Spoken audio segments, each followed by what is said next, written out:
2 दिवसापूर्वी भारतीय जनता पक्षाचे असणारे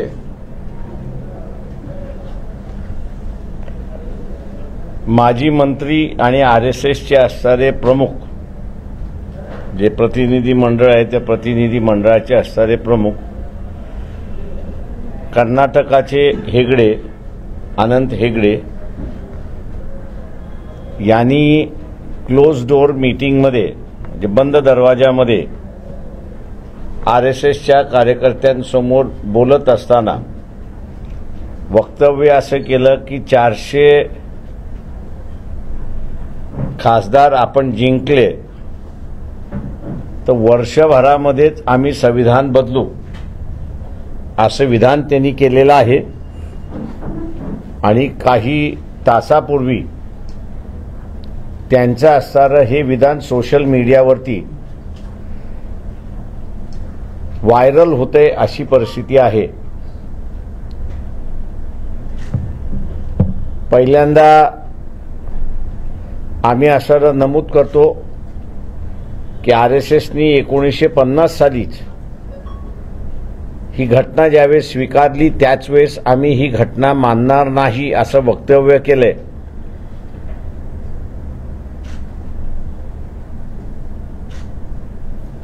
आणि मोदींच्या नेतृत्वाखाली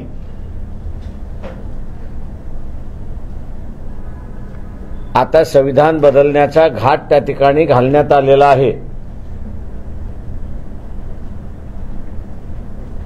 आरएसएसने अत्यंत चालाकीने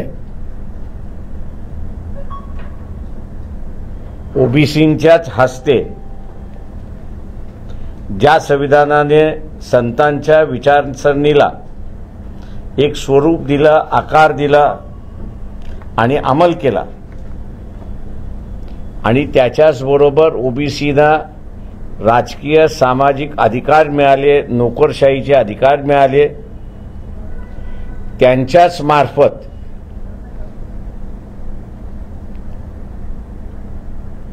आता घटना बदलण्याची चर्चा पुन्हा सुरुवात झालेली आहे।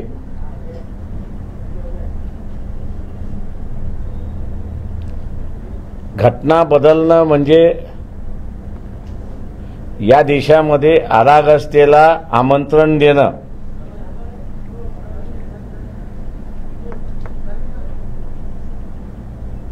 कारण का बाबासाहेब एका ठिकाणी असं म्हणाले होते की तुमची किती इच्छा असली की आम्हाला गुलाम करावं, पण आमची इच्छा असली पाहिजे की तुमचे गुलाम आम्ही व्हायला तयार आहोत।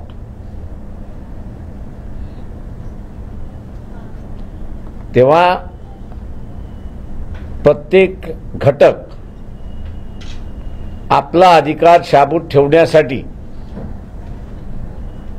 संघर्ष आणि त्या संघर्षातून टकराव आणि त्या टकरावातून अराजकता अशी माजण्याची दाट शक्यता लोकसभेनंतर आहे। त्याच्याच बरोबर आपण पाहिलं असेल तर जी काही आर्थिक रचना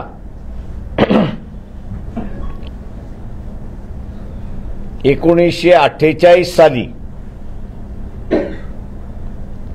मिक्स्ड इकॉनॉमी म्हणजे श्रमिश्र अर्थव्यवस्था म्हणजे प्रायव्हेट सेक्टर पब्लिक सेक्टर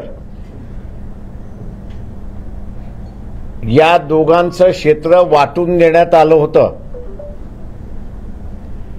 आणि त्या प्रमाणात त्या समूहाला अर्थव्यवस्थेमध्ये जागा निर्माण करून देण्यात आली होती।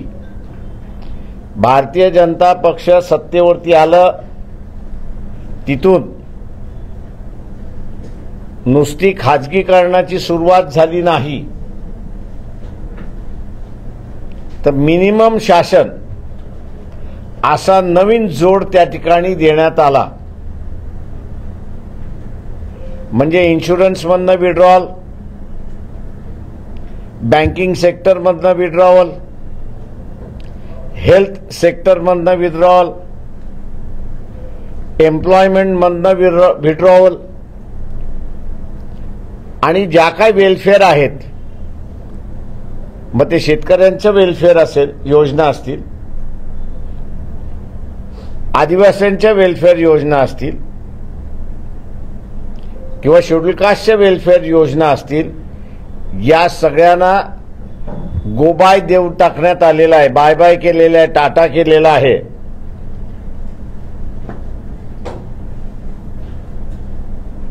आम्ही नरेंद्र मोदी पंतप्रधान आहेत त्यांना असणारं विचारतोय की आपण आता असणारं 5-6 मोठमोठी इंडस्ट्रियल घराणे उभी करत आहात.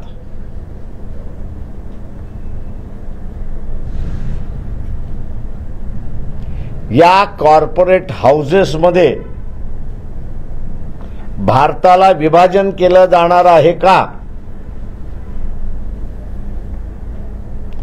याचा खुलासा त्यांनी करावा.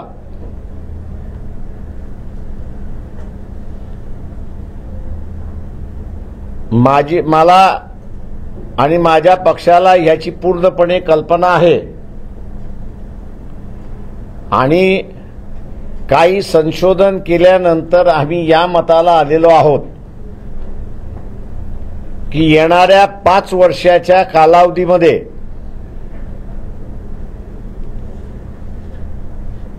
आरागत जे माजल्या जाईल, सोशल पॉलिटिकल आरागत जे माजल्या जाईल, त्याला उत्तर म्हणून, आर्थिक उत्तर म्हणून दिल्या जाईल. आणि हे जे 7 किंवा 8 इंडस्ट्रियल कॉर्पोरेशन्स, मल्टीनॅशनल्स ज्यांना प्रोत्साहन दिल्या जातोय, त्यांच्याकडे भारतीय राज्यव्यवस्था दिल्या जाईल आणि त्यांना आखून दिलेल्या झोनमध्येच काम करावं अशी परिस्थिती आहे. आमच्या पक्षाला याची जाणीव आहे की आम्ही नव्या रीतीने ईस्ट इंडिया कंपनी कशी येते, बॅकडोरनी ईस्ट इंडिया कंपनी कशी येते, याचं नव्यानं मांडणी आम्ही या ठिकाणी करतो आहोत. ती ऐन इलेक्शनच्या तोंडावरती मांडणी अशी करतो. याचं कारण की येणाऱ्या 5 वर्षामध्ये वाटचाल त्याच पद्धतीने भारतीय जनता पक्ष आलं तर राहील. जे इकॉनॉमिस्ट आहेत आणि विशेष करून जे फ्युचरिस्टिक इकॉनॉमिक्स ते अभ्यासक आहेत किंवा इकॉनॉमिक्सचे अनालिसिस आहेत, त्यांना आम्ही असणारं आव्हान करतोय की पक्षाने मांडलेली ही भूमिका की उद्याच्या 5 वर्षामध्ये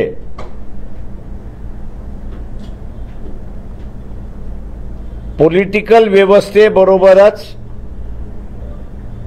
भारताला काही झोन्समध्ये डिवाइड करून त्या झोन्सचं कंट्रोल हा कॉर्पोरेटकडे दिला जाणार आहे की नाही आणि तसे संकेत गव्हर्नमेंट पॉलिसीजमधनं प्रकट होतात की नाही याच्यावरती त्यांनी आपलं भाष्य करावं.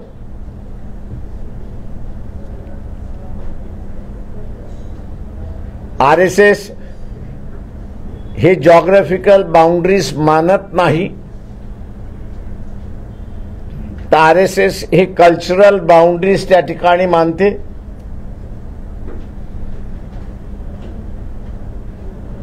आणि म्हणून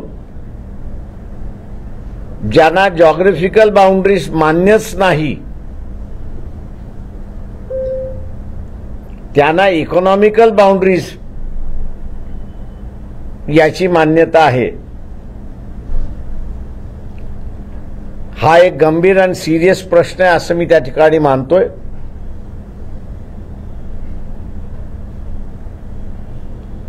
दुर्दैवाने मी जसं मागच्या एका प्रेसमध्ये म्हणालो 11 तारखेला पुन्हा असणारा काँग्रेसचं शिष्टमंडळ हे इलेक्शन कमिशनला भेट घेणार आहेत. काँग्रेस पक्षाने एकत्र जाण्याच्या ऐवजी पूर्ण ऑपोजिशन पार्टीजला इलेक्शन कमिशनकडे त्यांनी घेऊन गेलं पाहिजे. ईव्हीएम बॅन करा ह्या मागणीसाठी नाही, तर ईव्हीएम बरोबर पेपर ट्रेल हा जो वापरला जातोय तो डायरेक्ट पेटीमध्ये पडतो अशी असणारी आजची प्रथा आहे.